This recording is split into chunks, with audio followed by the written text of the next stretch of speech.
Muito boa tarde. O Trilhas da Democracia de hoje recebe o cientista político, professor de ciência política da Universidade Federal de Uberlândia, Danilo Enrico Martuccelli. Danilo, é um grande prazer recebê-lo aqui pela primeira vez no Trilhas da Democracia. Danilo, que acaba de lançar o livro Golpe do Impeachment e Conflitos de Classe no Brasil, da crise do governo Dilma à ascensão do bolsonarismo, pela editora Lutas Anticapital. Seja muito bem-vindo, Danilo. É um prazer recebê-lo aqui pela primeira vez. Prazer é todo meu, Marco, Normando. Satisfação conhecê-los agora, né, de viva voz aí. Tenho acompanhado muito o programa de vocês e quero parabenizá-los pela excelente discussão que tem promovido no debate público no Brasil. Muito obrigado. Como sempre, junto a mim na condução desse programa, o companheiro, o advogado companheiro Normando Rodrigues. Tudo bem, Normando? Tudo bem, Marco? Prazer estarmos aqui de novo. Tudo bem, Danilo? Prazer redobrado por receber gentil convidado que já começa elogiando o programa, né? Já ganhou estrelinha para o fim da cotação. Muito bem-vindo, Danilo. Eu já apaguei do meu roteiro aqui uma pergunta mais maliciosa que eu faria por conta desse elogio inicial. Danilo, eu sou muito simpático às posições críticas, na verdade, sou muito simpático ao livro como um todo, mas vou elencar aqui alguns motivos dessa simpatia em relação ao teu livro, né? Primeiro, as posições críticas assumidas em relação a três perspectivas que eu também sou muito crítico, né? Uma perspectiva meramente institucionalizada, quer dizer, com análises meramente institucionais que caracterizam cada vez mais os ambientes da ciência política, né? Em segundo lugar, as análises do marxismo de cariz economicista, né, que acabam concluindo que não houve golpe, né, contra a presidenta Dilma em 2016.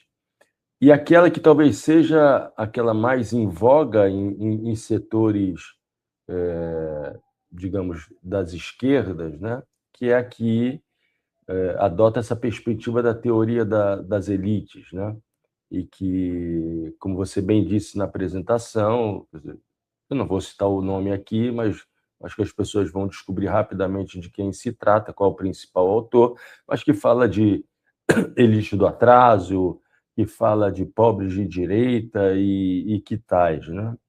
Esse é a primeira. Desculpa a audiência, desculpa você, Danilo, Armando, mas eu procuro me recuperar de uma gripe forte que eu peguei e ainda estou com as sequelas, como, por exemplo, esse pigarro e essa tosse.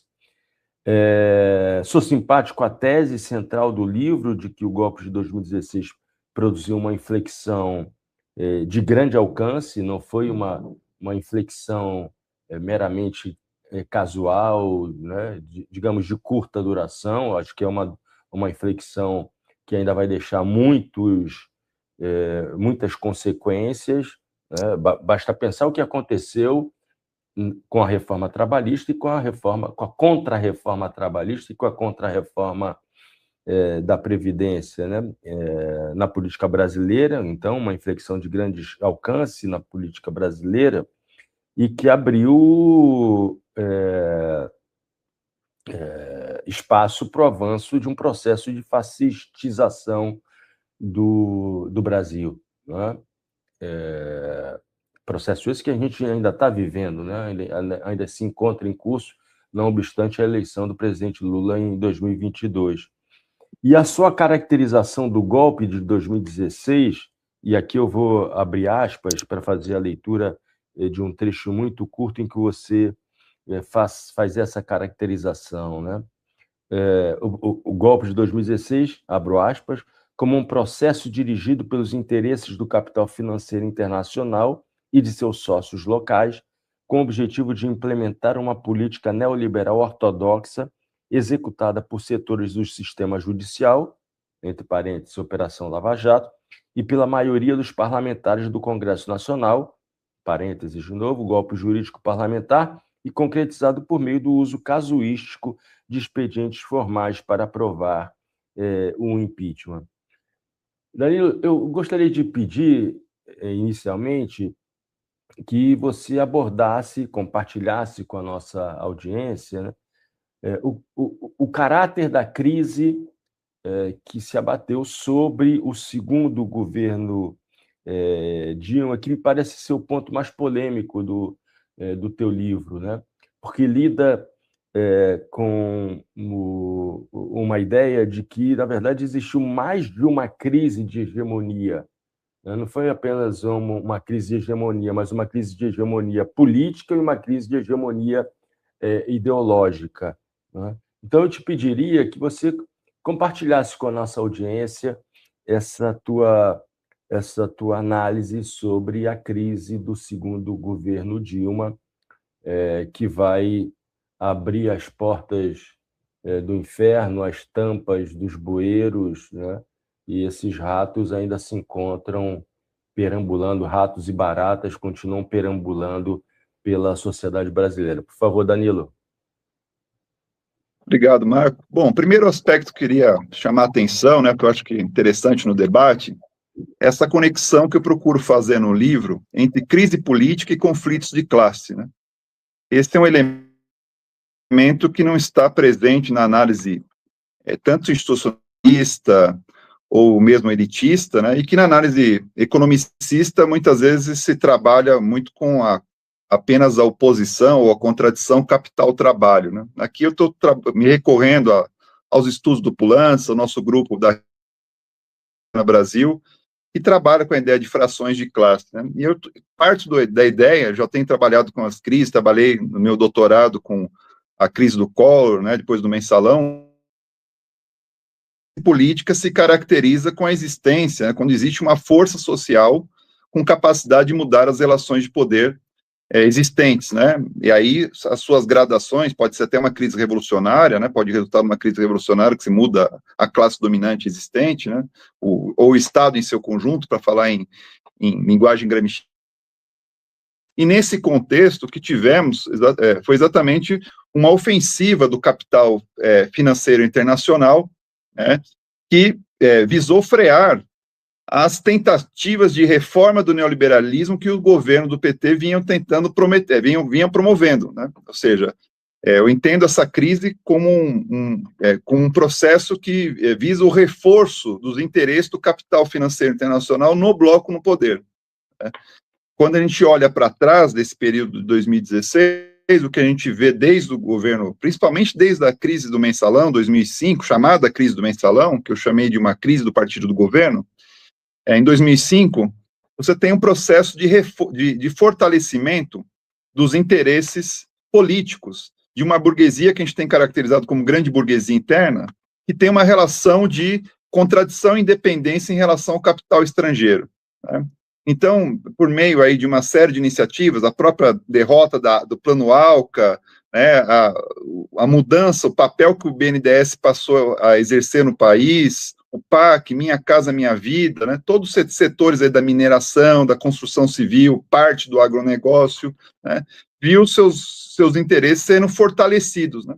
Mas foi um processo que não ocorreu, foi um processo de reformas do neoliberalismo que também teve consequências aí para os trabalhadores, né? Ou seja, foi possível criar promoção de concessões materiais para os trabalhadores em termos de aumento salarial real, do salário real, né? Programas sociais avançaram, criação de universidades, ampliação do emprego formal e público, né? A gente teve uma conjuntura que essas reformas foram sendo feitas sem se chocar efetivamente, né? Ou seja, com um modelo, né, neoliberal, de capitalismo neoliberal que existente, né, que veio se constituindo desde o Fernando Henrique. Então, algumas das suas bases institucionais não foram efetivamente confrontadas, né? No momento que se dá a crise econômica mundial de 2008, é um momento em que muitos pensavam o seguinte: agora o neoliberalismo entrou numa crise assim, já terminal, né? E, muito pelo contrário, o que tivemos desde então foi um dobrar de apostas do neoliberalismo, né? Foi um dobrar de apostas que fez nascer aí um neoliberalismo de caráter mais autoritário. Então a gente começou a ver, não só no Brasil, mas na América Latina e em outras partes do mundo, esse neoliberalismo autoritário se processar, né? E vindo com terrorismo econômico, fuga de capitais, neogolpismo, né?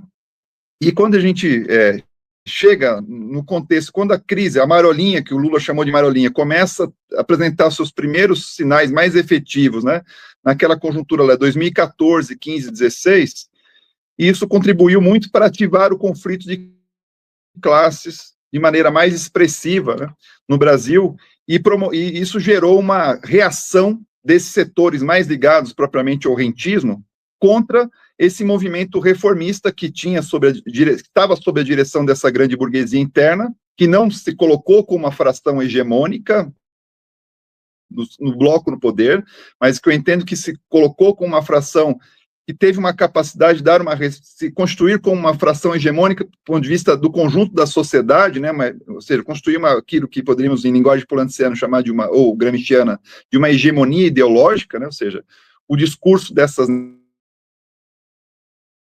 de reformar o neoliberalismo, né, de introduzir medidas de viés neodesenvolvimentistas, né, e esse movimento foi capitaneado, foi dirigido pela essa grande burguesia interna, contou com o apoio de setores organizados, os trabalhadores, né, do MST, da CUT, né, ainda que não fosse uma aliança, né, propriamente dita, né, mas a coisa começou a mudar de curso, tanto do ponto de vista, o cenário começou a mudar de direção, né, desde da crise econômica de 2008, e isso foi afetando gradualmente os diferentes países em diferentes temporalidades, né.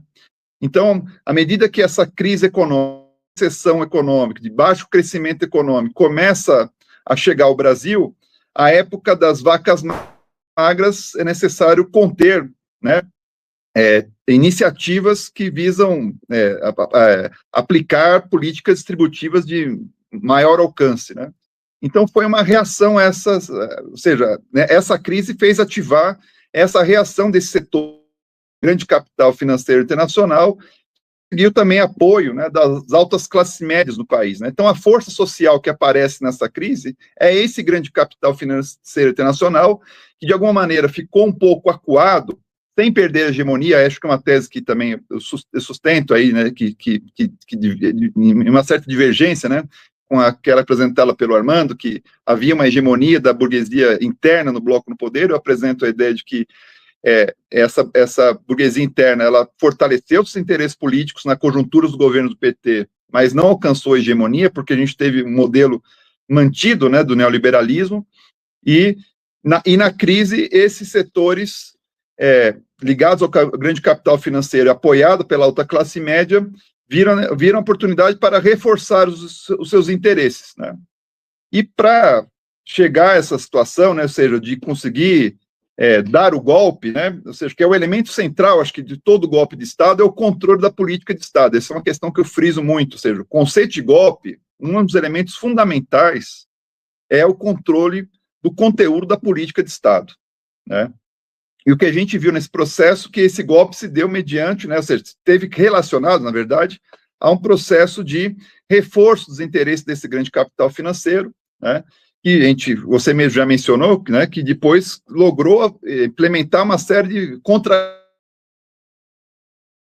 período seguinte ao governo Dilma, né, especialmente no governo Temer e no governo Bolsonaro, né. Além disso, você tinha um processo que foi utilizado muito nesse contexto, não só no Brasil, mas em outros países da América Latina, de criar um novo sentido comum, né, diante da população, né, além de existir um certo mal-estar, mas incentivar esse mal-estar, produzir esse mal-estar a partir do tema da corrupção, né. Então, não só no Brasil, mas também na Argentina, no Equador, em outros países, né, se projetaram contra o progressismo, esse debate da luta contra a corrupção, conectando que o progressismo era corrupto, que maior intervencionismo estatal é corrupção, que desenvolvimentismo é corrupção, né? Então foi se criando esse novo sentido comum E quando chega 2014, né, você tem a aparição institucional de um elemento fundamental, que é a criação da Lava Jato. Né? Então, a Lava Jato praticamente se torna o partido, né, desses interesses que vão levar à tona, né, vão realçar o tema da corrupção e vão, de alguma maneira, enquadrar o governo com essa questão, né, com esse tema, né, e tudo que a gente conhece, né, ou seja, um crescimento absurdo,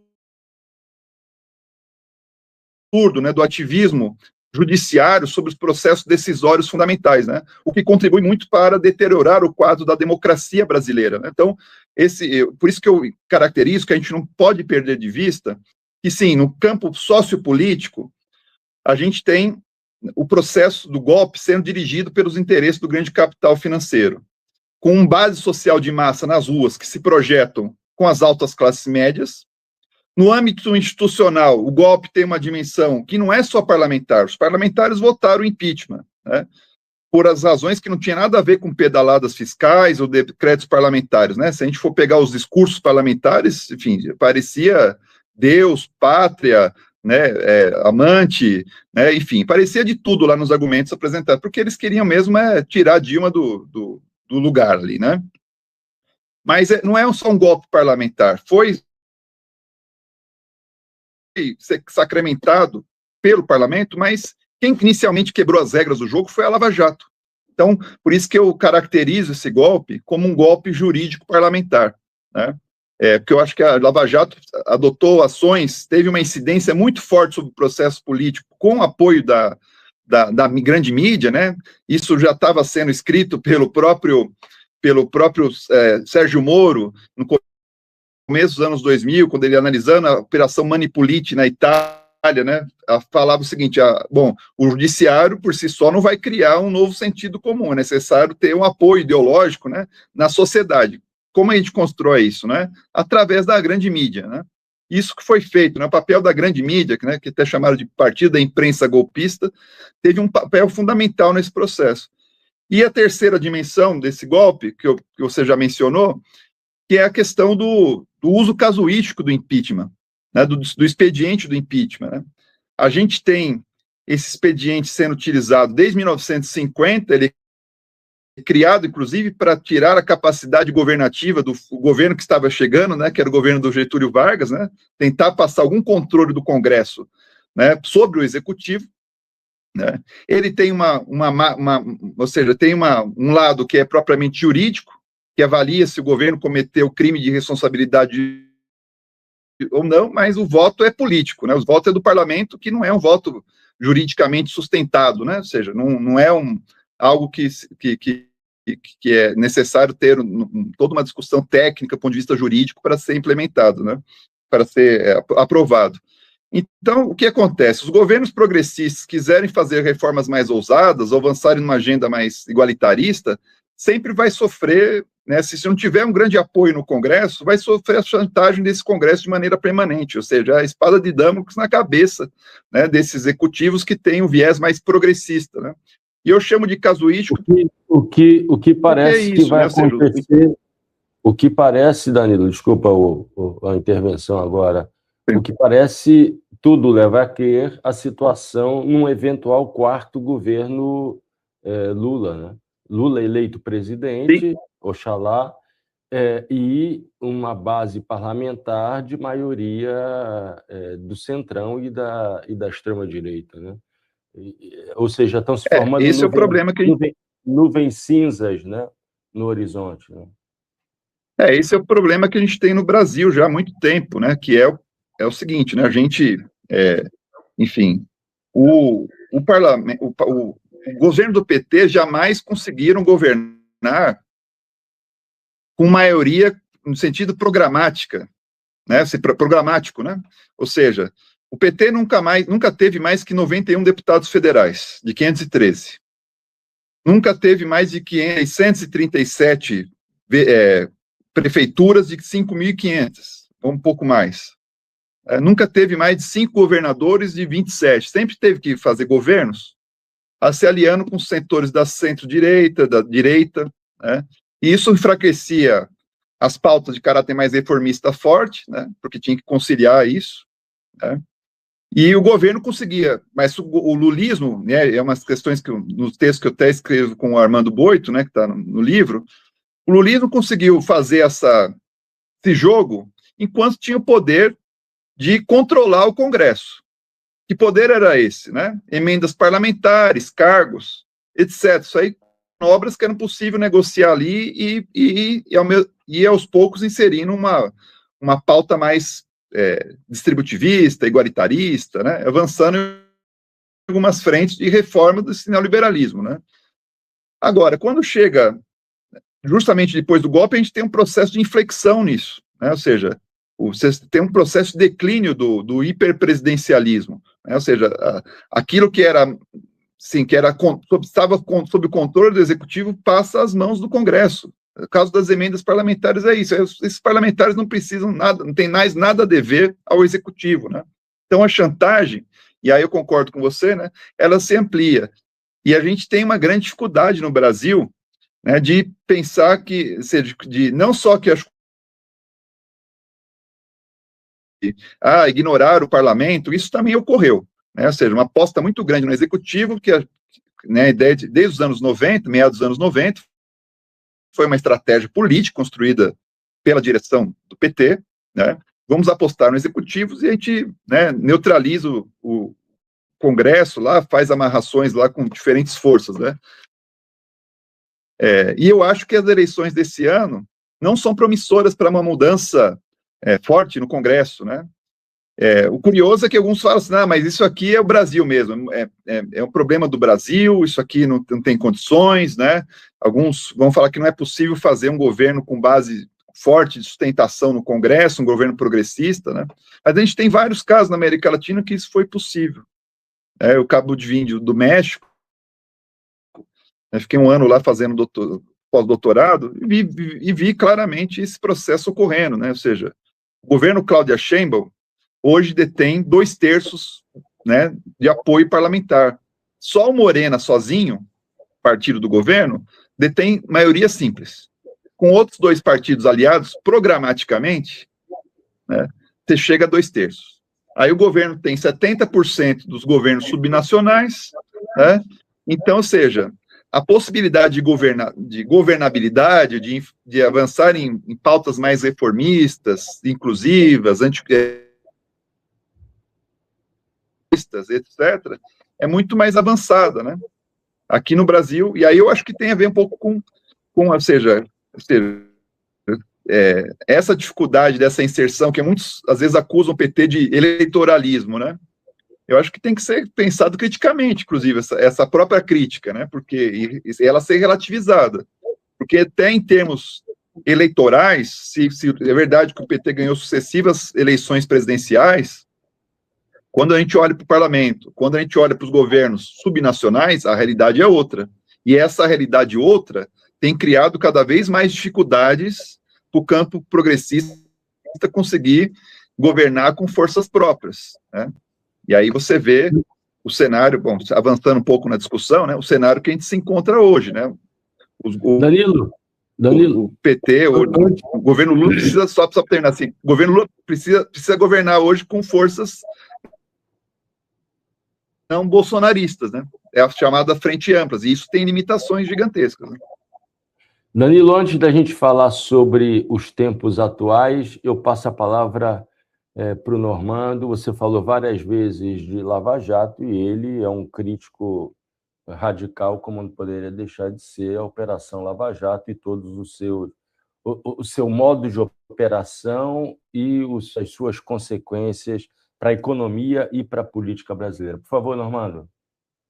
Então, Danilo, eu vou contextualizar um pouco, né, Lava Jato e te colocar alguns problemas que estão no cenário, né, de 2014, antes da gente chegar em 16. Né? E começando em 13. 13, a arrecadação da União bate um recorde histórico, né? A maior arrecadação em números absolutos e relativos, e são também os maiores investimentos em números absolutos e relativos em educação e saúde pública, né? 13 também, o 2013, né, o desemprego ele não chega ao percentual do pleno emprego, né, que seria classicamente 5 e pouco por cento, mas está numa queda também histórica. E é em 13 que a gente tem as manifestações, né, das jornadas de junho, que já semeiam o que viria a acontecer no golpe. Mas 2014, para mim, é um ano muito emblemático do que vai acontecer em 16. Por quê? A Lava Jato ela se dá num cenário em que o preço do petróleo despenca no mercado internacional, e em menos de um mês o preço desce de $140 o barril para 40 e poucos dólares o barril. As arrecadações da União, dos governos do Estado e dos municípios que sofriam um impacto positivo de royalties e participações especiais do pré-sal despencam, e esses respectivos governos, em sua enorme maioria, não planejam 2015 levando em consideração esse despencar, né? E a Lava Jato ela entra nesse cenário se beneficiando do tipo de resposta que o governo Dilma deu a essa queda brutal da arrecadação, né? Que é o quê? Em lugar das medidas anticíclicas com que o Lula enfrentou a amarelinha de 2018, em 2014 a Dilma passa recibo, né, da crise e congela os investimentos e as grandes obras da Petrobras, potencializando os efeitos da amarelinha, né, o desemprego, né, o recuo de investimento brutal. E 2014, naquela eleição, tem algo, para mim, que é de muito significativo em pouco tempo. Primeiro, em 3 momentos, no fim de 2014, outubro, novembro, dezembro. No domingo, 26 de outubro, à noite, no discurso de vitória, Dilma diz que vai governar para o outro lado também, o lado do Aécio, que perdeu e não reconheceu a derrota, e no primeiro pronunciamento depois desse domingo no Senado, diz que vai infernizar e imobilizar o Brasil. Em novembro, Dilma entrega a economia para o Bradesco através do Joaquim Levy. Tentou o Trabuco Cap, que recusou, e assume Joaquim Levy, né, que passa para a história como responsável pela maior recessão econômica registrada, né, com índices reais da história do Brasil, que são os anos de 2015 até 2016, né, e parte deles, né, nesse cenário da crise. E, em dezembro, para fechar o ano, Dilma baixa 2 medidas provisórias, reduzindo drasticamente o acesso a direitos sociais, no seguro-desemprego, né, no seguro-defeso, né, no auxílio-doença, na pensão por morte do INSS, e caracterizando essas 3 etapas que o PT ganhou as eleições, mas perdeu o governo, né? Quem ganhou o governo foi o PSDB, derrotado nas urnas, né? E isso tem um efeito, me parece, né, que vivenciei um pouco isso, tem um efeito significativo das bases sociais da esquerda, e particularmente do PT, se afastarem do governo Dilma a partir de dezembro e tentam voltar às ruas só quando o processo de impeachment já está bastante acelerado. E tudo isso, né, vindo de um governo que garantiu à banca, né, ao capital financeiro brasileiro, a maior participação no orçamento realizado da União em toda a sua história, né, o maior percentual de apropriação de dinheiro público pelos bancos brasileiros através da dívida pública foi no ano de 2013 também. Então, assim, não sei se estou jogando muito elementos materiais para cima da construção do golpe de 16, mas queria te ouvir sobre esse cenário também. Bom, Normando, obrigado pelas questões. Eu acho que, sim, no geral, tenho acordo com você no que todos os elementos que você apresentou, ou seja, são aspectos que têm a ver com decisões que estavam ao alcance do governo, né, decisões erráticas, né, que colocaram lenha na fogueira da oposição, né? Um pouco a conclusão que se pode ter um pouco essa, ou seja, não previram que uma crise maior econômica estava vindo por aí, né? Tinha uma certa, eu lembro muito bem disso, vivendo essa conjuntura, uma certa soberba que vamos construir um desenvolvimentismo, um neodesenvolvimentismo de maneira linear, que ninguém vai nos derrubar, né? Havia uma certa soberba nesse ponto, né? E realmente é isso, né? Ou seja, acabaram colocando muita lenha na fogueira da oposição e criando justamente, ou seja, contribuir de alguma maneira para também criar esse mal-estar.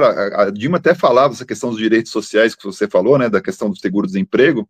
A Dilma falava que não mexeria nos direitos, né, sociais nem que a vaca tossisse, né, e a vaca tossiu já em dezembro, antes das eleições, né, antes do segundo mandato, né.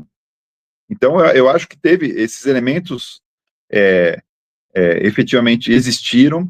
Um pouco antes, eu acho que em 2013, já havia também uma reação 2012, né, uma reação do capital bancário privado, né, que a Dilma foi até no 1º de maio afirmar que era necessário reduzir a taxa de juros, né, comprou uma briga um pouco, com uma perspectiva um pouco gerencialista, né, de gabinete, fez um enfrentamento que foi a público, mas nunca fazendo convocações de massa para poder ajudar o seu governo, né? Ou seja, quando falou assim, olha, nós vamos reduzir aqui a taxa de juros dos bancos públicos, né? E eles que também façam isso para pensar no desenvolvimento das pessoas, né?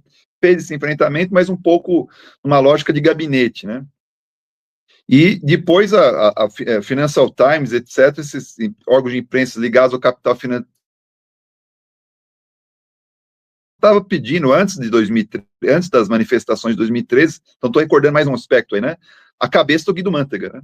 E ela lançada já nas eleições de 2014, né? Antes do Levi assumir, já estava claro que o Guido Mantega não continuaria no governo, né? Então era um cenário bastante, ou seja, complexo. Eu acho que realmente eu concordo, assim, se eu bem entendi a sua pergunta, que, ou seja, as condições dadas para a oposição avançar e fazer o que fizeram, né, o que fez, né, já também foram criadas pelo próprio governo, né. E eu acho que aí tem um outro elemento que eu acho que é importante destacar, que tem a ver com o lulismo, né, ou seja, o lulismo ele opera com uma lógica que não é da organização, que não é da educação política, da formação política, né, ou seja, tem uma criação, né, bom, a marca que a gente viu nas eleições passadas, retrasadas, etc., né, o pai tá on, né, o pai vai salvar, é uma lógica muito de cima para baixo, né, e que envolve pouca participação popular, pouca educação popular. Então esse é outro elemento também que eu acho que está presente nesse contexto, que, do ponto de vista político, fragilizou muito o governo para dar uma resposta mais contundente a esses interesses que já vinham sendo pressionados, né, por dentro e por fora do governo, né, como você apontou. E eu acho que isso foi criando um caldo aí para que essa oposição conseguisse confiscar esse mal-estar social que foi sendo gerado, inclusive nas bases eleitorais e políticas do próprio governo, e gerar, né, e dar uma direção mais reacionária, conservadora, em relação à política, ao conteúdo da política de Estado, né? Então, eu concordo contigo que tem esse outro ingrediente, né? Que é esse ingrediente ou seja, da responsabilidade do próprio governo de criar essas condições, né? Se eu bem entendi, eu vou nessa linha, né? Só um comentário muito, muito breve, né? Isso agora é uma necessidade vital, né? Porque o pai já não vai estar mais on a partir de 2030, é isso? 2027, 28, 29. A partir de 2031, o pai não vai estar mais on. Isso não quer dizer que ele vai morrer, não é isso, mas ele vai pendurar as chuteiras de eventuais candidaturas à presidência da República. Então, isso é uma necessidade, é uma questão de vida ou perecimento, né? Essa da organização, de direcionamento e ênfase na organização, na educação política, que você acaba de dizer que é uma marca negativa do lulismo, já que existia essa figura central da política tocada pelo Partido dos Trabalhadores, que era a presença dessa que é a maior liderança política, a meu ver, da história republicana brasileira. Não sei, Danilo, se você terminou a resposta ao Normando, se teria mais alguma coisa a acrescentar.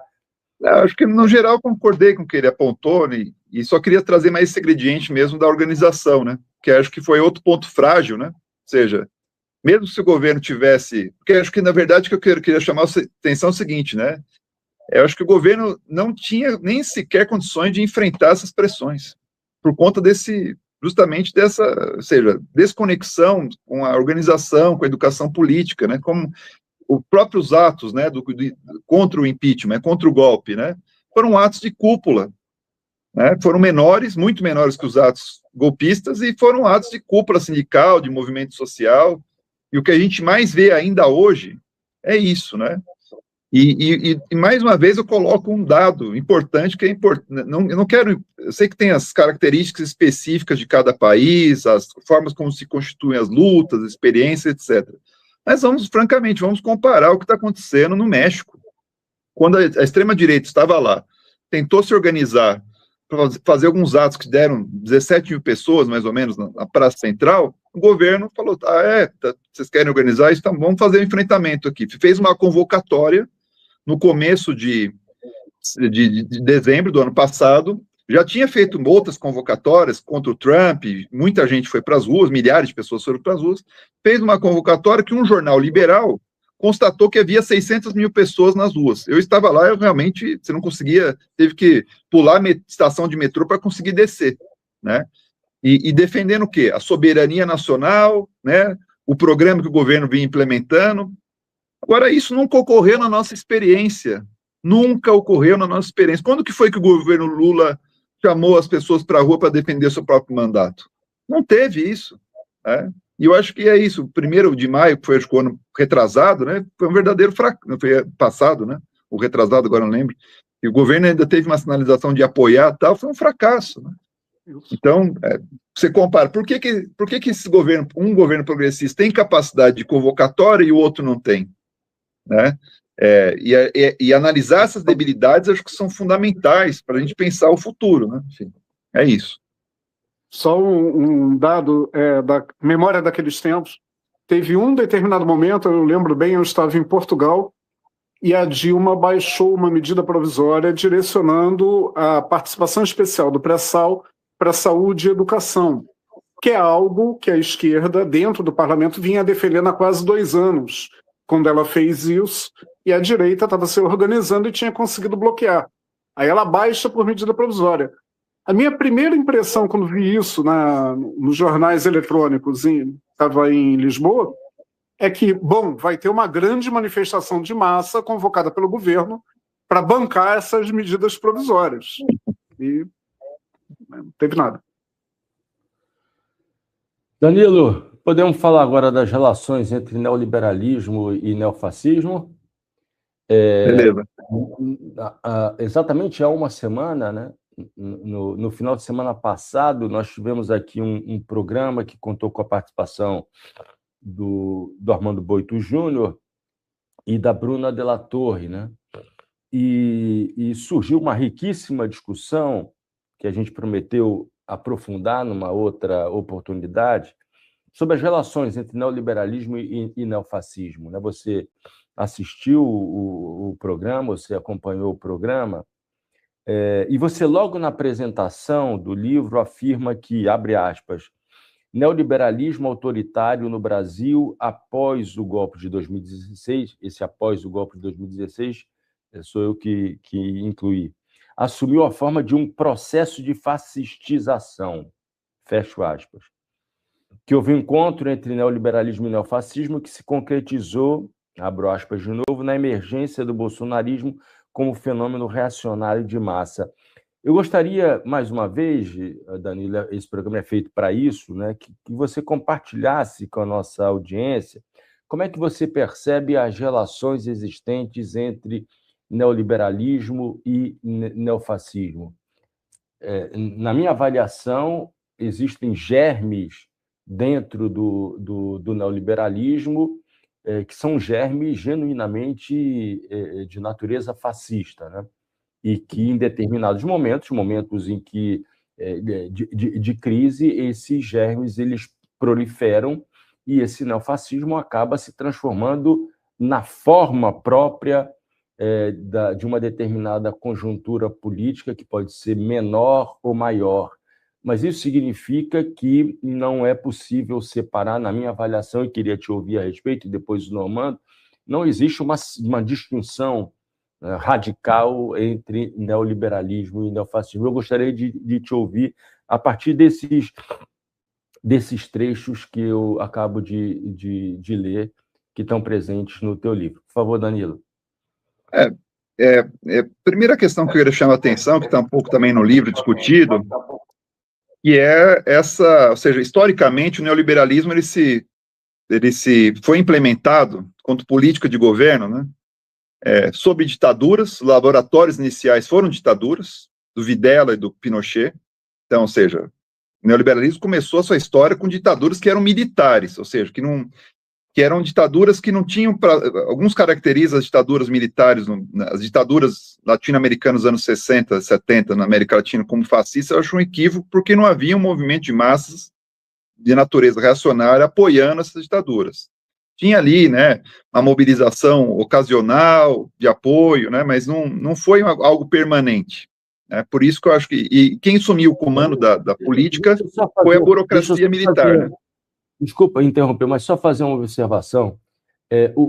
A tese do Zé Paulo Neto, a tese de doutorado do Zé Paulo Neto, né, que acabou gerando 2 livros, um deles Ditadura e Serviço Social, o outro era Capitalismo Monopolista, né? Me esqueci agora o título completo do primeiro livro, né? Foram 2 livros.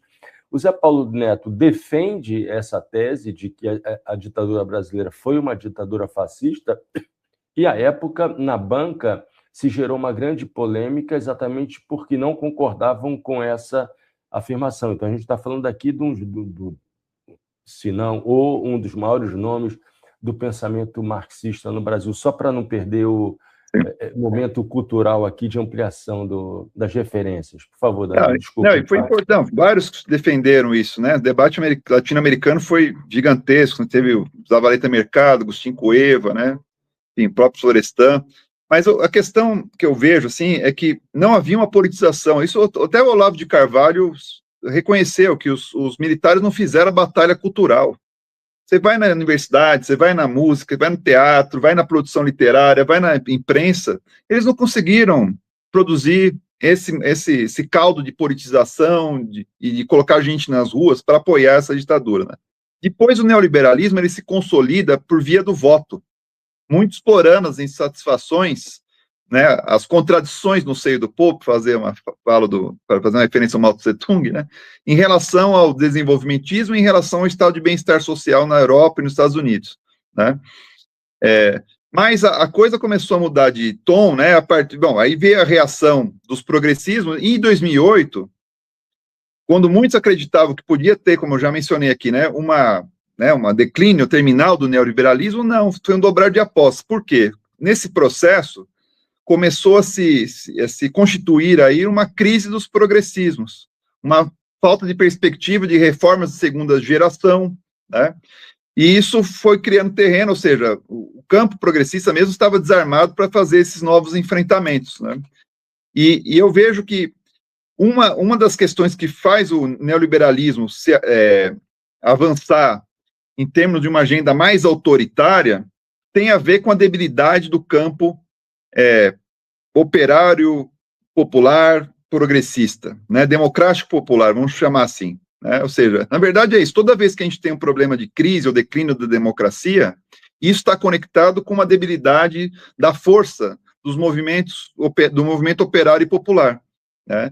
E isso foi se processando ao longo dos anos, né, dos inícios dos anos 2010, né, a gente teve uma série de neogolpismos na América Latina, e também acho que não dá para pensar o Brasil a partir de maneira isolada, e a gente chega a um ponto, né, que é justamente 2015, 2016. 2015, a gente tem o que aconteceu na Grécia, que o governo foi eleito depois de um referendo popular refutando a política da Troika, acabou apoiando, né, o governo do Syriza apoiou alimentou a política da Troika contra os interesses populares que haviam apoiado esse governo, né? Depois você tem a derrota da Cristina Kirchner para o Macri, o golpe de 2016, a eleição do Trump e o Brexit, né?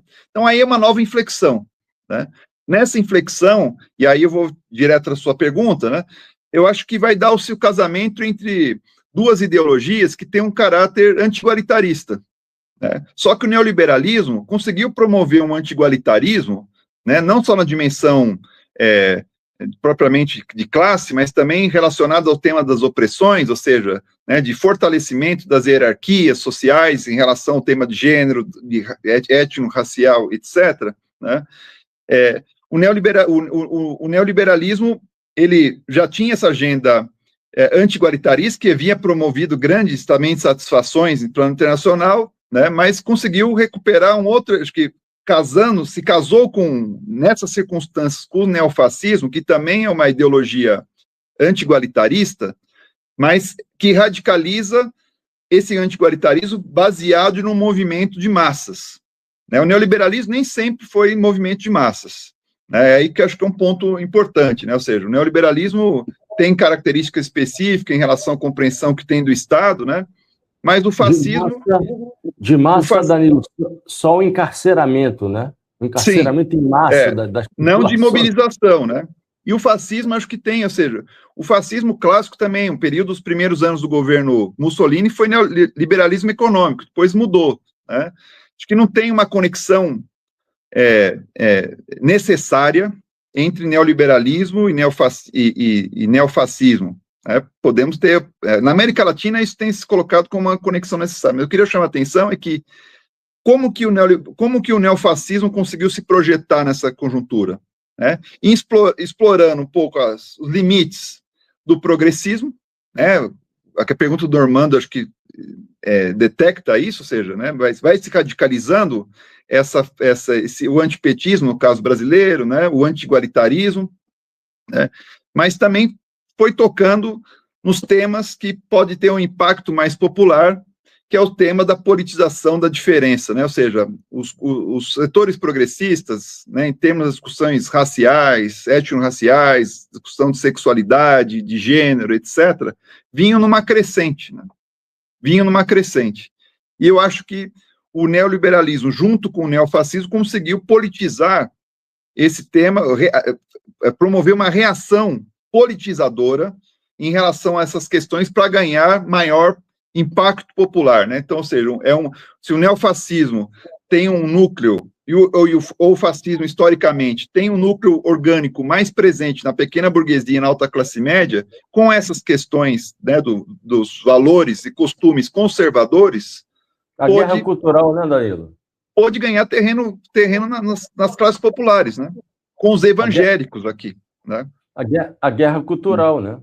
A guerra cultural. Aí sim existiu a guerra cultural, mas veja, eu não acho que há uma necessária relação entre neoliberalismo e neofascismo. Se a gente for pegar o caso da Europa, para contrastar o que existe aqui no Brasil, né, a gente vê que lá na Europa não é tanto a questão do neoliberalismo que orienta os grupos neofascistas. Eles estão com a temática da migração.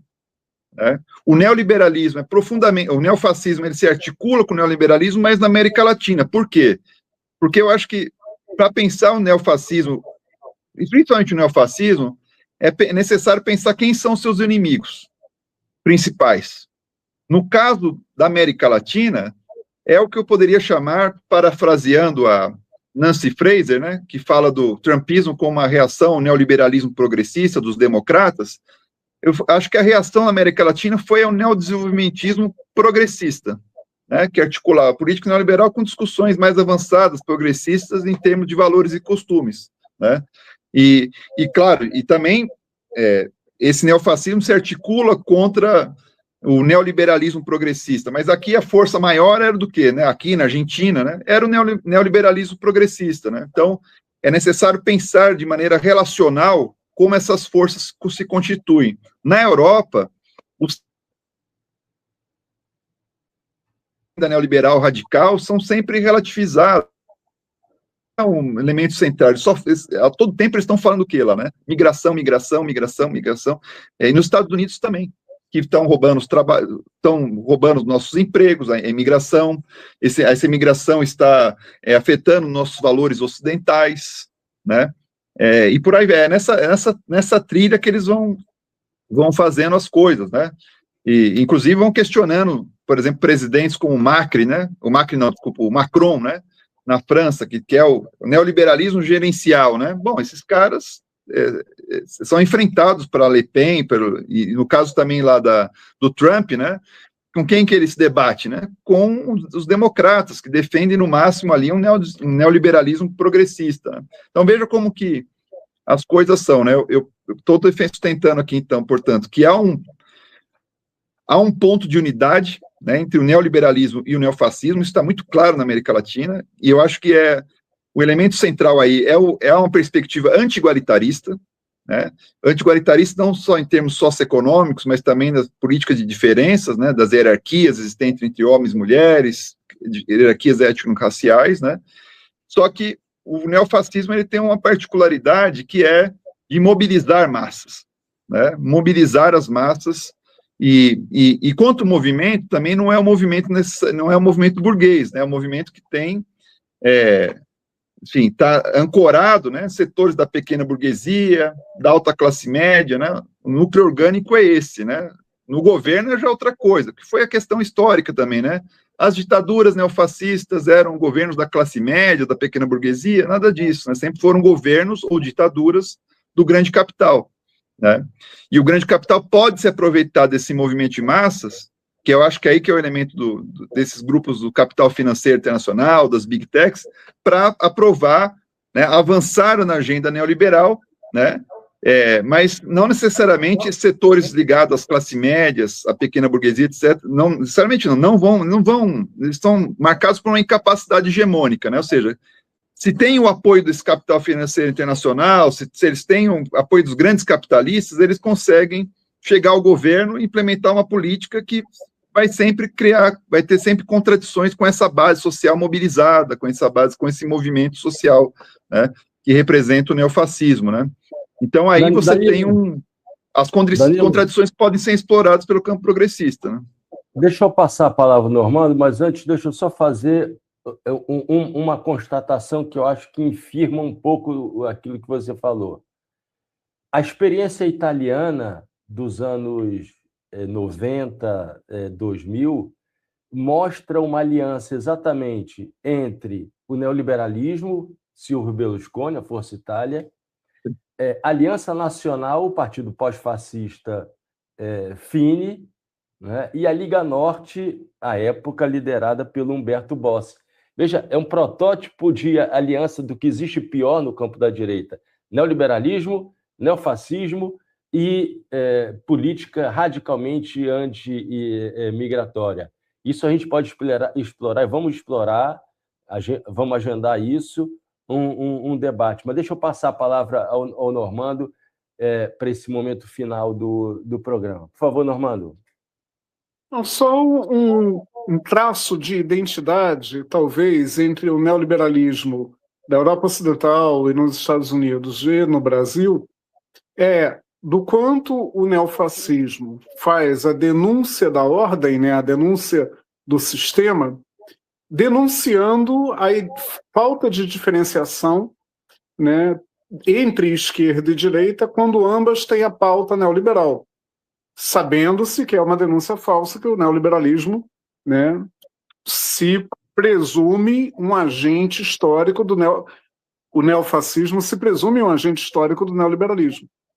Mas o fato de a esquerda institucionalizada, tanto latino-americana quanto europeia, ter assumido a pauta neoliberal, ela me parece, né, uma janela, ela constrói uma janela de oportunidade fantástica para a ascensão do neofascismo, né? Tanto lá quanto cá. Não seria isso, Dani?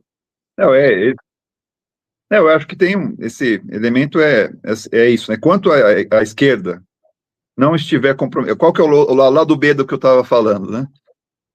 é o seguinte, né? Se determinados grupos avançam numa agenda anti-igualitarista, né, e vão ganhando capilaridade, mobilizando, se organizando nas redes, né, nas ruas, nas instituições, né, o lado B está fragilizado no sentido de, às vezes, não só incorpora, né, agendas neoliberais, mas às vezes não tem condições de construir aquilo que o Álvaro Garcia Lineira tem chamado aí de, né, o ex-presidente da Bolívia, de reformas de segunda geração, né, ou um claro delineamento programático igualitarista, né, porque é isso que é o elemento que acho que diferencia a esquerda da extrema-direita ou da direita em geral, né, é um compromisso com pautas igualitaristas, né.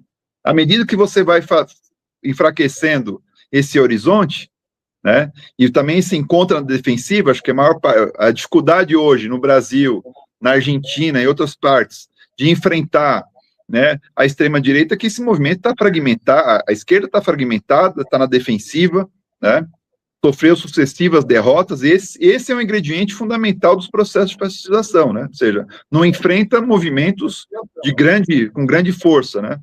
E aí eu recupero uma ideia que acho que é interessante, que está presente lá no Poulantzas, também no Daniel Guérin, né, no Nikos Poulantzas, Daniel Guérin, nas suas obras lá sobre o fascismo, que é a questão seguinte: a extrema-direita, né, o fascismo clássico, ele mobilizou uma espécie de anticapitalismo do status quo, né, o Poulantzas utiliza essa definição, né, que é isso, né, você critica as grandes fortunas, critica o capital financeiro, até coloca, né, conexão dos judeus com o capital financeiro, né, etc., né, mas para manter a ordem, né, para manter o capitalismo, né. Eu acho que o que a gente tem vivenciado, especialmente aqui na América Latina, é uma espécie de anti-neoliberalismo do status quo. Muitas vezes se recorre a críticas, a aspectos pontuais do neoliberalismo, mas para mantê-lo, né. Mas é isso, né? Ou seja, quanto movimento de massa, essa força do fascismo, né, do neofascismo, tem muito a ver com essa capacidade que tem, que o Togliatti chamava, né, de ser uma ideologia mais camaleônica, né, o Pachucanes falava de ideologia mosaico, o Daniel Guérin falava de demagogia, né, que tem a ver com essas modulações que vão fazendo ao longo do processo para atingir diferentes grupos, né. Então, você vai ter uma situação que eu acho que é colocada hoje, que esse anti-igualitarismo, à medida que, como que ele é formulado, ele é difundido, né, para diferentes classes, né? Bom, para os proprietários de terra é a defesa da propriedade, né? Para a classe média é a valorização da ideologia meritocrática, né? Para o médio capital, né, é a defesa da supressão os chamados, para evitar os chamados encargos sociais. Para os machistas, né, é questionamento dessas políticas que visam o empoderamento da mulher, os direitos para as mulheres, né. Para o supremacismo branco, também esse questionamento das políticas de cotas ou políticas que podem sacrificar a presença do homem branco, especialmente, né, sua presença na sociedade. Então, essa capacidade, ou seja, esse anti-igualitarismo, ele vai se processando, né, e vai gerando uma certa unidade nesse grupo, né, nesses movimentos, né, mas ele tem essas contradições que podem ser exploradas, né. Eu gosto sempre de lembrar dos textos do Antônio Gramsci, né, que agora muitas vezes está sendo recuperado sem a discussão de classe, né, sem a discussão de frações de classe, mas se a gente lê os textos do Gramsci, os textos pré-carcerários especialmente, é muito interessante o que ele vai indicar lá, né, vai indicar o quê? Né, que existem contradições no interior desse movimento fascista, né. Existe uma pequena burguesia urbana mais colaboracionista, uma pequena burguesia rural mais radical, insurgente, né, como existe uma contradição entre um governo que é voltado para o grande capital e uma base social de massa que é pequena burguesa, de alta classe média, ou de classe média, né? Como explorar essas contradições? Esse que acho que para além de uma discussão programática, com horizonte, que eu concordo com você, ou seja, se a esquerda assume o neoliberalismo, né, como horizonte, ou faz enfrentamentos muito moderados em relação ao neoliberalismo, isso cria mal-estar. E esse mal-estar, numa correlação de forças, que você tem um movimento organizado mobilizado, né, e outro desorganizado, sem formação política, bom, a gente vai ver que o grupo neofascista vai sair em vantagem, né? Mas existem contradições entre o governo e a base, né? Essas forças, né, o que consegue implementar no governo, o que a base quer. E eu acho que a gente tem que conhecer essas contradições e incidir sobre elas, né, para poder fazer avançar a luta, né? Boa parte da esquerda hoje adota posições muito elitistas em relação ao que os evangélicos, trata muitas vezes como alienados, uma base popular que, inclusive, uma parte dela vota no Lula, aposta no progressismo, né? Então, esse elemento tem que ser pensado. Não dá para tratar, como fez também, em alguns momentos, uma intelectual uspiana, né? Filósofa conhecida, a classe média como genericamente, né, na sua totalidade, como fascista, né? Então, tem questões, desafios estratégicos, né, que tem que ser colocados na mesa para a gente pensar nessas alternativas. E alternativas não é só uma proclamação de princípios igualitaristas, isso que eu quero chamar a atenção, né? É criar alianças, né, unidade de massa, para poder fazer o confronto, né? E encerro só para essa fala que você dizendo o seguinte: muito está se dizendo hoje que o governo Lula não tem tanto apoio eleitoral. Agora teve a catástrofe do Banco Master com o Flávio Bolsonaro, né? Vai mudar muito o cenário, mas até então a discussão era o seguinte: porque tem muito endividamento, o jovem está em situação precária, etc., né? Mas tem um aspecto decisivo que não está sendo discutido, não está sendo colocado com centralidade nesse debate, que é a questão político-ideológica. De um lado, tem desorganizado, na defensiva, sem informação, educação política. De outro, a gente tem um grupo, né, o neofascismo, mobilizado, organizado, no partido digital, né, ou seja, nas redes digitais, com forte presença institucional, com convocação para as ruas também, né?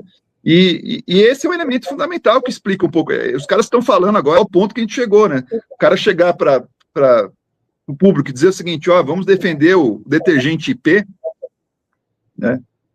Na maior cara de pau, isso aí é um tempo atrás, você fala assim, esses caras não vão. Mas isso é importante para o quê? Para deixar a sua base animada, né? Porque o núcleo duro do bolsonarismo não vai largar o osso. Não vai ter corrupção, né, que vai fazer essa turma se afastar do bolsonarismo. Mas, Danilo, o ato unificado que aconteceu na quarta-feira dos estudantes da USP, da Unicamp e da Unesp são uma espécie de sopro, né, de esperança, né, dessa juventude antifascista ocupando as ruas. Danilo, eu vou exibir aquilo, não exibi no início do programa, eis aí,